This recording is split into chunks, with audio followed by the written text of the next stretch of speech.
So the poor don't sleep because they are hungry, and the rich do not sleep because the poor are awake. Thank you very much.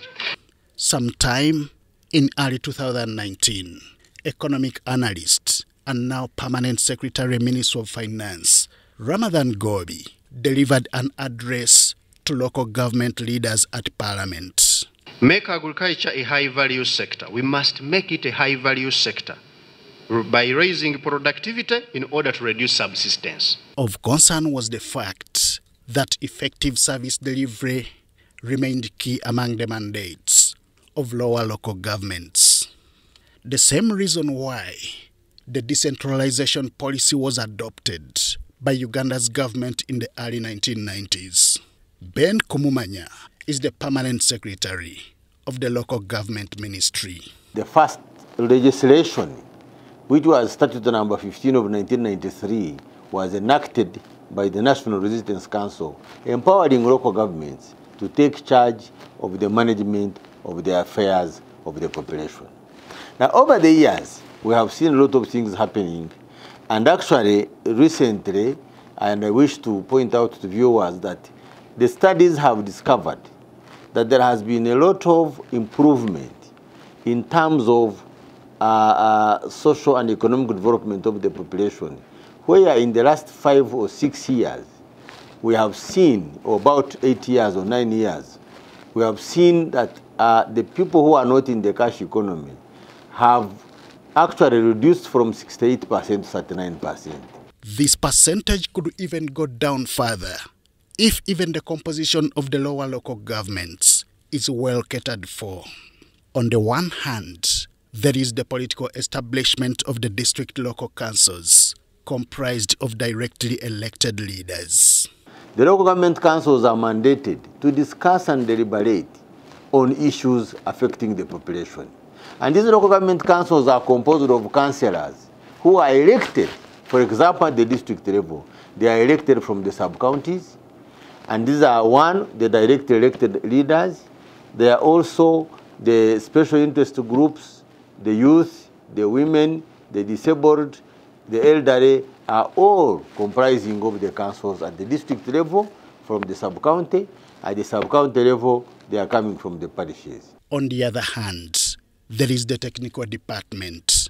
Here, technical planning committees are chaired by the chief administrative officers at district level, while town clerks chair at city and municipality levels.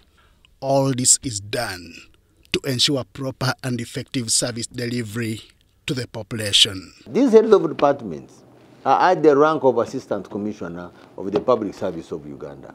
And therefore, you have a very strong technical planning committee at the district level in Madiokoro, in Ntoroko, in Buramburi, in Karangara, which has 9 assistant commissioners chaired by the COW, who is a commissioner, who is actually a director, deputized by a deputy COW, who is actually a commissioner.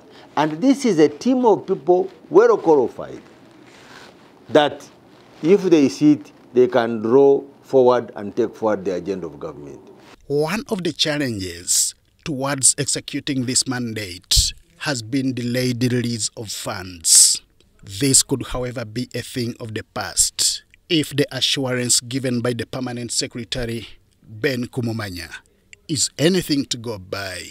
Any accounting officer who returns funds which are meant for service delivery should be sanctioned because the resources are budgeted for and appropriated for services, and they are released, and therefore they should be able to utilize them as stipulated.